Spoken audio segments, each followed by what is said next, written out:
ZEE5 ಇರುವಾಗ ನೀವು ನಿಮ್ಮ ನೆಚ್ಚಿನ ಶೋಗಳನ್ನ ಎಂದಿಗೂ ಮಿಸ್ ಮಾಡಿಕೊಳ್ಳುವುದಿಲ್ಲ. ಅದು ಸಂಪೂರ್ಣ ಉಚಿತವಾಗಿ. ನೀವು ಹೇಗಿದ್ದೀರಾ ಅಖಿಲಮ್ಮ?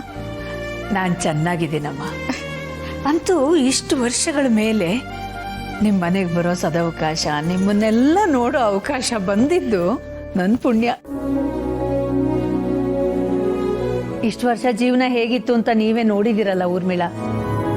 ಮನೆ, ಸಂಸಾರ, ಮಕ್ಕಳು, ಅವ್ರ ಎಜುಕೇಷನ್ನು, ಬಿಸ್ನೆಸ್ಸು, ಕಂಪನಿ ಇದರಲ್ಲಿ ಬ್ಯುಸಿಯಾಗಿ ಇದ್ಬಿಟ್ಟಿದ್ದೆ. ಎಲ್ಲ ಜವಾಬ್ದಾರಿನೂ ಮಕ್ಕಳಿಗೆ ವಹಿಸಿ, ಸೊಸೆ ಅಂದ್ರಿಗೆ ವಹಿಸಿ, ನಾನು ಮೊಮ್ಮಗು ಜೊತೆ ಆರಾಮ ಕಾಲ ಕಳೀತಾ ಇದ್ದೀನಿ. ಒಳ್ಳೆ ಕೆಲಸ ಮಾಡಿದ್ರಿ. ಇಷ್ಟು ದಿವಸ ಒದ್ದಾಡಿದಾಯ್ತಲ್ಲ, ಇನ್ಮೇಲೆ ನೆಮ್ಮದಿಯಾಗಿರಿ. ಅಮ್ಮ, ನೀವೇನ್ ತಗೊಳ್ತೀರಾ? ಕಾಫಿನಾ, ಟೀನಾ? ನನಗೇನು ಬೇಡಮ್ಮ. ಅಯ್ಯೋ, ಹಾಗಂದ್ರೆ ಹೇಗೆ? ನೀವು ನಮ್ಮ ಮನೆಗೆ ಬಂದಿರೋದೇ ಅಪರೂಪ, ಏನಾದ್ರೂ ತಗೊಳ್ಳೇಬೇಕು. ಹಾಗಂತೀಯಾ?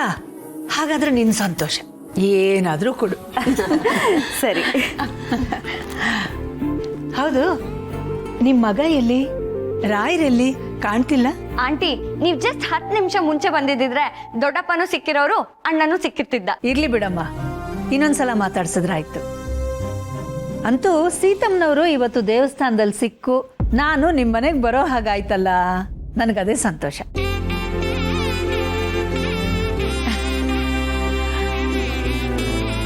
ಥ್ಯಾಂಕ್ ಯು ಮಾ. ಅತ್ತೆ, ಪರವಾಗಿಲ್ಲ ಸೀತಮ್ಮನವ್ರೆ, ನಿಮ್ಮ ಸೊಸೆನ ಚೆನ್ನಾಗೇ ತಯಾರು ಮಾಡಿದಿರಿ. ಸೀತಮ್ಮನವ್ರ ಸೊಸೆ ಗಂಡು ಬೀರಿ ಅವಳನ್ನ ಹೇಗೆ ಪಳಗಿಸ್ತಾರೋ, ಅವ್ರ ಜೊತೆ ಹೇಗೆ ಏಗ್ತಾರೋ ಅಂತ ಮಾತಾಡೋದನ್ನ ಕೇಳಿದ್ದೆ ನಾನು. ಇಲ್ಲಿ ಬಂದು ನೋಡಿದ್ರೆ ಎಲ್ಲ ಉಲ್ಟಾ. ಅಖಿಲಮ್ಮ, ನಮ್ಮ ಅಕ್ಕನ ಏನ್ ಅನ್ಕೊಂಡ್ಬಿಟ್ರಿ? ಅವಳು ಯಾರನ್ನ ಬೇಕಾದ್ರೂ ತಿದ್ದಿ ತೀಡ್ತಾಳೆ ಅಲ್ವೇನಕ್ಕ? ಊರ್ಮಿಳಾ, ಸಾಕು ಸುಮ್ಮನೆ ಇರೆ. ಅಖಿಲ ಅವರೇ, ನನ್ನ ಸೊಸೆ ನೋಡೋಕ್ಕಷ್ಟೇ ಹೊರಟು, ಆದರೆ ಒಳಗಡೆ ತುಂಬ ಮೃದು ಸ್ವಭಾವದಳು. ಹಾಗೆ ಅವಳು ಹೊರಟಾಗಿರ್ಬೇಕಾಗಿದ್ದು ಅವಳ ಅನಿವಾರ್ಯತೆ. ಹೌದಮ್ಮ, ಏನ್ ಮಾಡೋದು? ನಮ್ಮ ಸತ್ಯ ಚಿಕ್ಕ ವಯಸ್ಸಲ್ಲೇ ತಂದೆನ ಕಳ್ಕೊಂಡ್ಲು.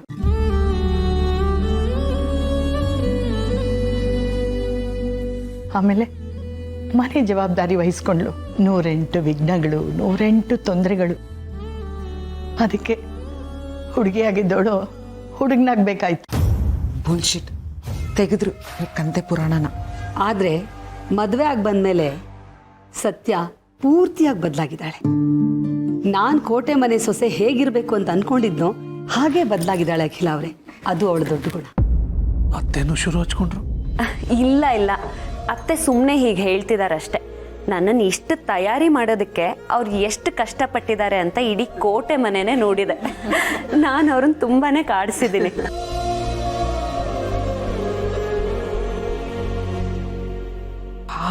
ಇವಳು ಶುರು ಮಾಡ್ಕೊಡ್ಲು. ಎಲ್ಲ ಹೊಗಳಿಕೆಲ್ಲ ಮುಗಿಸ್ತಾ ಇದ್ದಾರೆ. ಚೆನ್ನಾಗಿದೆ. ಅತ್ತೆ ಬಾಯಲ್ಲಿ ಸೊಸೆ ಗುಣಗಾನ, ಸೊಸೆ ಬಾಯಲ್ಲಿ ಅತ್ತೆ ಗುಣಗಾನ ಕೇಳೋದಕ್ಕೆ ತುಂಬ ಇಂಪಾಗಿದೆ. ಹಾಗೆ ನಿಮ್ಮ ಲವ್ ಸ್ಟೋರಿ ಬಗ್ಗೆನೂ ತುಂಬ ಕೇಳಿದ್ದೀನಿ. I love you, you must love me. ಯಾವಾಗಲೂ ಹೀಗೆ ಇರಿ.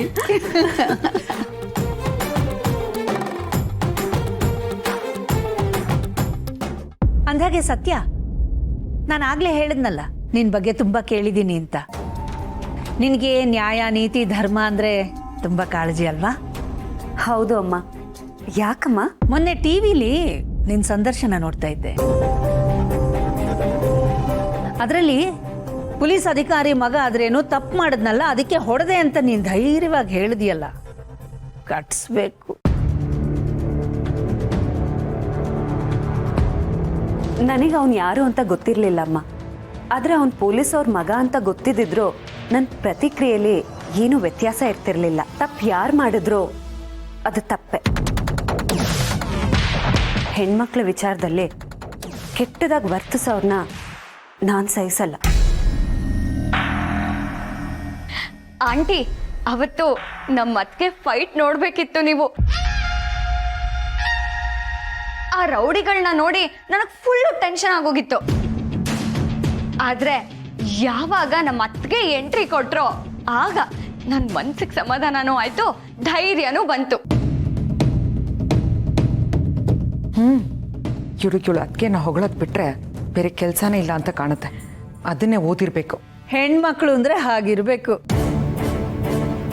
ಮದುವೆ ಮುಂಚೆನೂ ಹೀಗೇನೆ, ಯಾವಾಗಲೂ ಗಲಾಟೆ ಮಾಡ್ಕೊಂಬರೋಳು. ಏರಿಯಾ ಜನ ಎಲ್ಲ 3 ಹೊತ್ತು ಇವಳ ಬಗ್ಗೆ ಕಂಪ್ಲೇಂಟ್ ಹೇಳೋದು, ನನಗಂತೂ ಸಾಕಾಗೋಗೋದು. ಆದರೆ ಇವಳು ಎಷ್ಟೇ ಗಲಾಟೆ ಮಾಡ್ಕೊಂಡು ಬಂದರೂ ನ್ಯಾಯದ ಪರವಾಗಿ ಹೋರಾಡ್ತಿದ್ಲು. ಅಷ್ಟೇ ಅಲ್ಲ, ಯಾರಿಗಾದ್ರೂ ಒಳ್ಳೇದಾಗುತ್ತೆ ಅನ್ನೋದಾದ್ರೆ ಅಪಾಯನ ಮೈ ಮೇಲೆ ಎಳ್ಕೊತಾ ಇದ್ಲು. ಆದರೆ ಈಗ ಯಾಕೋ ಹುಡುಗಿ ಮದುವೆ ಆದಮೇಲೆ ತುಂಬ ಸೈಲೆಂಟ್ ಆಗಿಬಿಟ್ಟಿದ್ದಾಳೆ. ಸೀತಾ ಅವ್ರಿಗೆ ತಕ್ಕ ಸೊಸೆ ಆಗಿರೋದಕ್ಕೆ ಮಾಡಿರೋ ಪ್ರಯತ್ನ, ಅದರಲ್ಲಿ ಅವಳು ಯಶಸ್ಸು ಕಂಡ್ಲಲ್ಲ, ಅದು ನಮಗೆ ತುಂಬ ಆಶ್ಚರ್ಯ ಆಗಿರೋದು.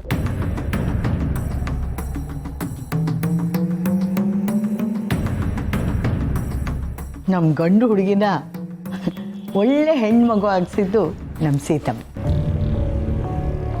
ಹಾಗಂತ ಸತ್ಯ ಯಾವತ್ತಿಗೂ ತನ್ನ ವ್ಯಕ್ತಿತ್ವನ ಬಿಟ್ಕೊಟ್ಟಿಲ್ಲ ಗಿರಿಜಮ್ಮ.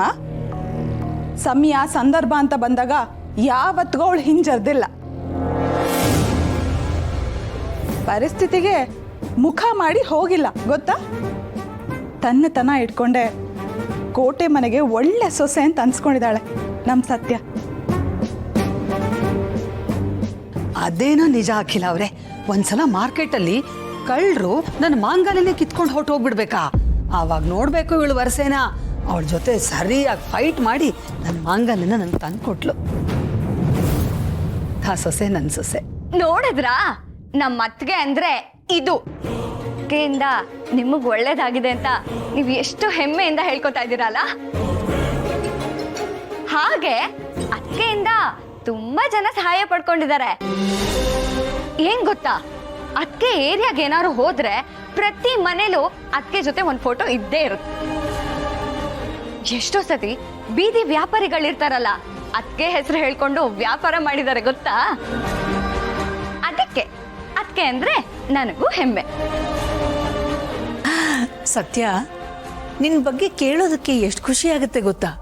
ಇದುವರೆಗೂ ಹೊರಗಿನವರು ಮಾತಾಡೋದನ್ನ ಕೇಳ್ತಾ ಇದ್ದೆ, ಈಗ ಮನೆ ಜನಗಳು ಕೂಡ ಹಾಗೆ ಮಾತಾಡ್ತಿದ್ದಾರೆ. ನಿನ್ನನ್ನು ನಾನು ನೋಡ್ತಾ ಇದ್ದೀನಿ. ಸತ್ಯಕ್ಕೆ ಹೋರಾಡೋ ಈ ನಿನ್ನ ವಿಶೇಷವಾದ ಗುಣನೇ ನಿನ್ನನ್ನು ವಿಶಿಷ್ಟ ವ್ಯಕ್ತಿಯನ್ನಾಗಿಸಿದೆ ಅನ್ಸುತ್ತೆ. Good, very good. ಅದೆಲ್ಲ ನನಗೆ ಗೊತ್ತಿಲ್ಲಮ್ಮ. ಆದರೆ ಅನ್ಯಾಯನ ಕಂಡ್ರೆ ಸುಮ್ಮನಿರೋ ಜಾಯಮಾನನೇ ಅಲ್ಲ ನಂದು. ಸತ್ಯಕ್ಕೋಸ್ಕರ ಪ್ರಾಣ ಬೇಕಾದರೂ ಕೊಡ್ತೀನಿ. ಶಭಾಷ್. ಇದಕ್ಕೋಸ್ಕರನೇನಾ ನೀನು ಪೊಲೀಸ್ ಆಫೀಸರ್ ಆಗಬೇಕು ಅನ್ಕೋತಿರೋದು?